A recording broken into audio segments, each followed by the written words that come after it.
Secretary general সাহেব, খুলনার royal Bengal tiger এসেছে ময়মনসিংহের সিংহ বাহিনীকে দাওয়াত দিতে। এবার বাঘ আর সিংহ নামবে। নতুন জালেমেরা শিলং আর লন্ডনে পালিয়ে যাবেন। সিংহের গর্জন দিবেন, যেই গর্জনে পুরাতন জালেমের বুক কাঁপে, যেই গর্জনে নতুন জালেমের বুক কাঁপে।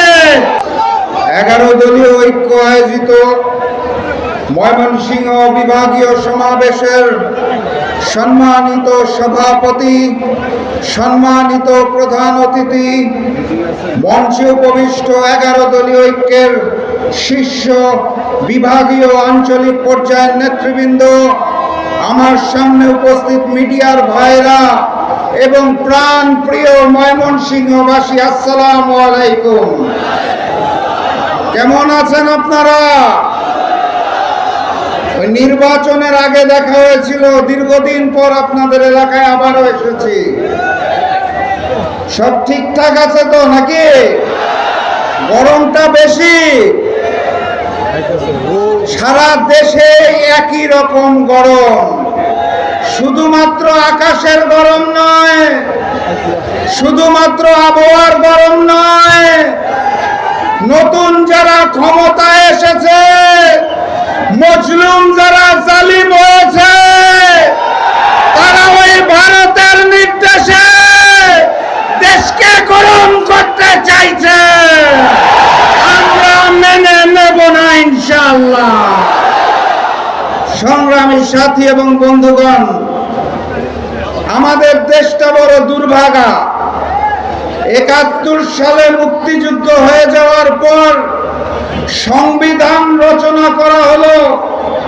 সে সময় যিনি রাষ্ট্রীয় ক্ষমতায় আসলেন, শেখ মুজিবুর রহমান, উনি মুক্তিযুদ্ধের সময় বাংলাদেশে ছিল না, ছিল পাকিস্তানে।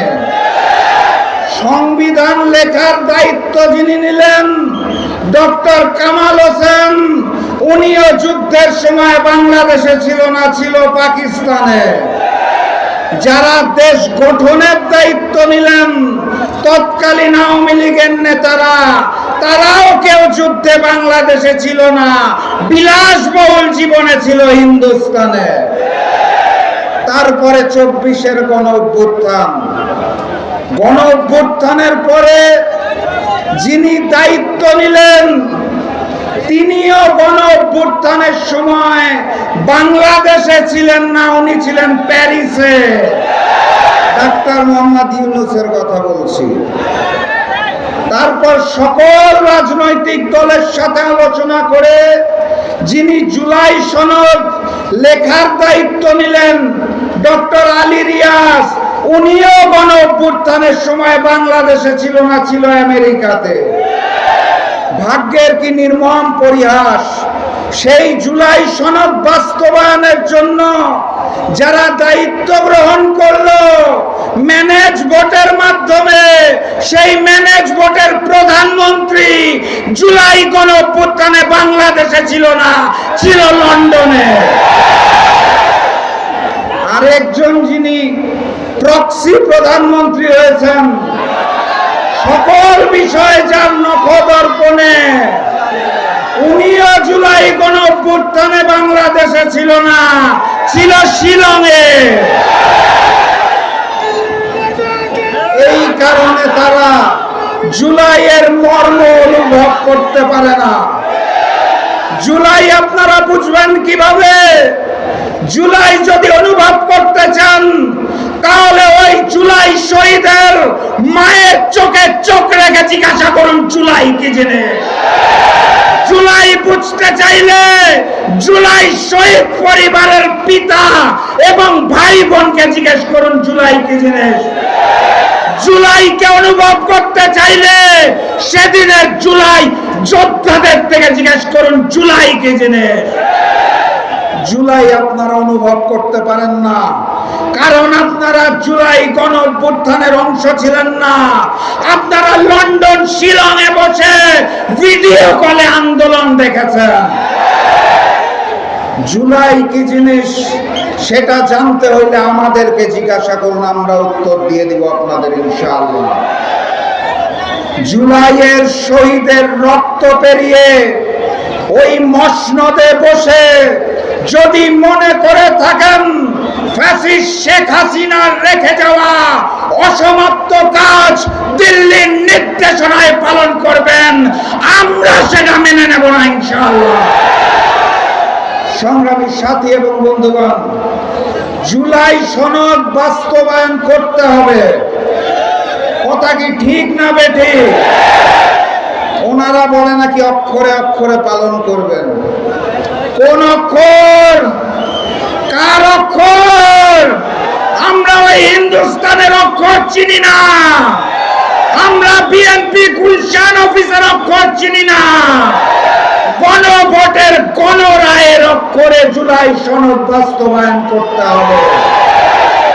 তার জন্য যেই অনিবার্য বিপ্লব আসতে যাচ্ছে, সেই বিপ্লবকে সফল করতে হবে। প্রস্তুত আছেন? বিপ্লব হবে, রক্ত দিব, জুলাই সনদ বাস্তবায়ন করে ছাড়বো ইনশাআল্লাহ। আপনাদের এলাকার নামটা বড় সুন্দর, ময়মনসিংহ। যেই অঞ্চলে সব সিংহরা বসবাস করে, সিংহের মতো গর্জন দিতে হবে। আর আপনাদের একটা মজার কথা বলতে চাই, ময়মনসিংহের সিংহ বাহিনীকে আজকে আন্দোলনের ডাক দেওয়ার জন্য উপস্থিত হয়েছে আমার বাম পাশে খুলনার রয়্যাল বেঙ্গল টাইগার। চিনেন তো আপনারা নাকি? সেক্রেটারি জেনারেল সাহেব, খুলনার রয়্যাল বেঙ্গল টাইগার এসেছে ময়মনসিংহের সিংহ বাহিনীকে দাওয়াত দিতে। এবার বাঘ আর সিংহ নামবে। নতুন জালেমেরা শিলং আর লন্ডনে পালিয়ে যাবেন। সিংহের গর্জন দিবেন, যেই গর্জনে পুরাতন জালেমের বুক কাঁপে, যেই গর্জনে নতুন জালেমের বুক কাঁপে, যেই গর্জনে হিন্দুস্তানের বুক কাঁপে। সিংহের গর্জন হবে নাকি একটা?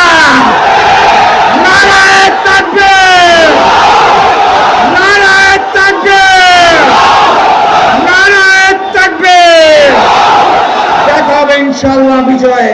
বিজয়ের পথে যাত্রা শুরু, জীবন অথবা মৃত্যু। আসসালামু আলাইকুম।